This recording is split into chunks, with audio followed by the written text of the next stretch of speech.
Hi guys, welcome back to our channel. So ito yung sinasabi ko dun sa last video natin na isa pang i-unbox. Okay. Yung Kawasaki pressure washer with the soap bottle. So ito yung ginagamit usually ngayon ng mga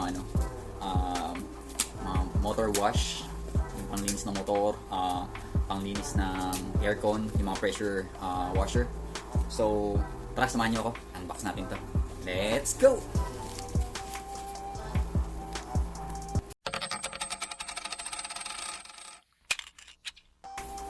So ayun, tara. Gamit ang may wagang ang gunting.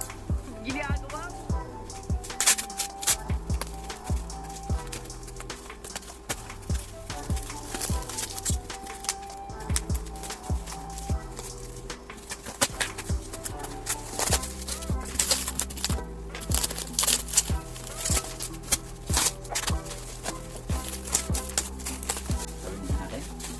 Okay, so ayun siya. So high pressure washer from Kawasaki. Okay, tara, natin box. Okay, here we go. So meron silang free sticker. Then comes with a box. So yung manual, yung hose, tsaka yung washer gun. Okay. Then ito yung sinasabi nilang soap bottle. So para included na yung soap, liquid soap usually. Kailangan ng bar, di ba? At ito yung filter and mga plug sa hose para secure. Filter of course para hindi makakuha ng something na magbabara dun sa motor natin once we dip it. So ito rin yung nozzle dun sa gun, another hose, and the unit.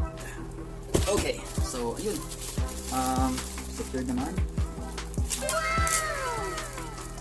Again, kung nakalimutan kong kanina na sabihin na always sanitize, since na-spray na naman namin siya. Again, every time na may darating kasi package, naging habit na namin na sprayin siya for sanitation. So make sure that you always sanitize. And here I go. So yun, medyo ito yung unit, on and off. So mukha naman siya madaling operate. Plug ng hose. So if you would like to unlock it, meron siyang lever. Okay. Then so dito ata yung hose in, or dito yung hose in, dito yung hose out. Intake ng tubig, output ng tubig. Pretty much yun lang naman yung sa actual unit. So ito pwedeng sa cable if ever na you would like to secure it para hindi siya nakasagapan. May bigat siya ng konti, pero siguro mga ano to, 2.5 kilo. Check na natin doon sa manual para sure. So features, motor power nasa 1,400 watts, volts regular 220, 240 volts, and then motor type carbon brush motor, rated pressure 8 bar, not sure kung ano yung bar na yun. Permission pressure 110 bar, max inlet water pressure 1.2 MPa, milli something. Rated flow 5.5 liter per minute, max flow 6.5 per minute. Nilagay pa nila yung temperature. Okay. So, yun, nasa box and yung manual. Open natin. So, yun. Meron siyang pin. Not sure kung para saan pa to. Check na lang namin. Then, see. Okay, so manual, so containing general safety precautions, then yung mga symbols, how to assemble, then operating instruction, and then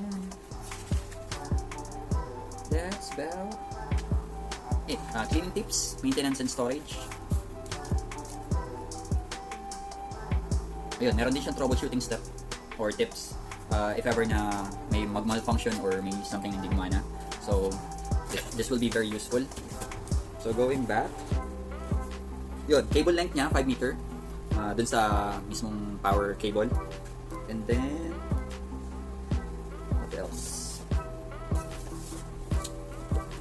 Then yung mga usage niya lang, washing vehicle, cleaning driveways. Pwede rin siyang pagka magdidili kayo ng mga plants.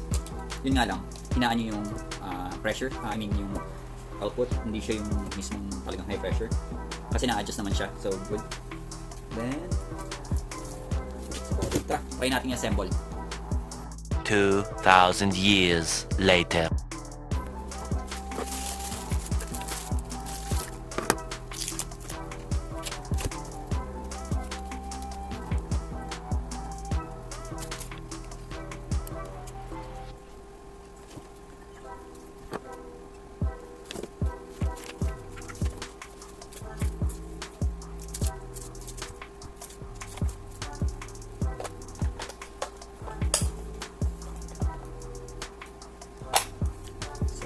Like to release, secure it, press the release button on top. Okay. So ito yung end ng output dun sa motor. Plug naman natin mamaya. Lagyan yung nozzle. Okay. Bang bang bang. Ginagawa mo?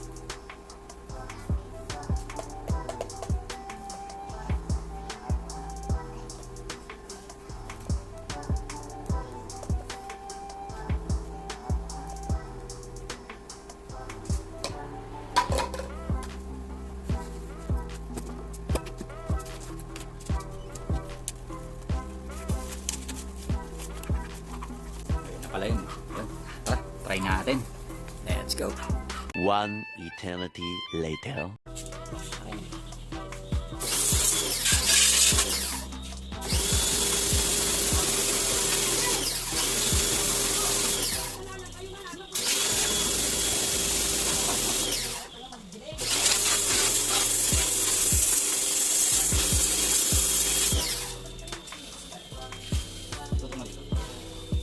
Sa spray ako.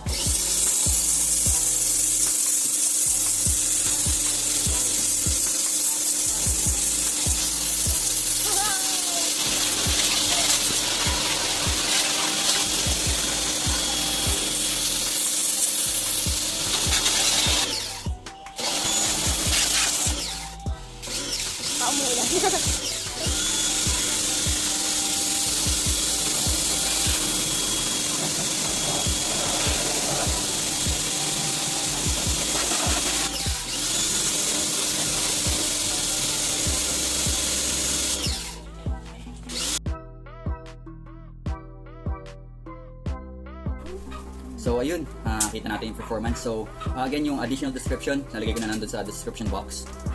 Tapos yung price, tsaka yung link ni seller, lagay ko na lang uli doon. And then, kuha namin sa kanya, hold on. Okay, original price niya is 2,740. Then, yung voucher tsaka discount, nakuha namin siya ng 2,504 including shipping. So normal price naman yun, doon naman talaga nag-range if ever. So ayun, and then what else? Okay, so basically yun lang naman, quick details lang naman. And then sa mga meron nito, alam ko kasi marami na rin nakagamit, marami na nag-purchase tsaka nakagamit nito. Yung iba ginagawang pang business, yung pang car wash, yung self-service, parang 5 pesos ata for 2 minutes or something. Pero anyways, yun. So if ever na you find this video useful, feel free to give it a thumbs up, and again, feel free to subscribe and hit on the notification bell para updated kayo sa mga new upcoming videos natin if ever na meron tayong new videos na i-feature. And again guys, stay safe, God bless, and this is Ikiboi. Bye for now.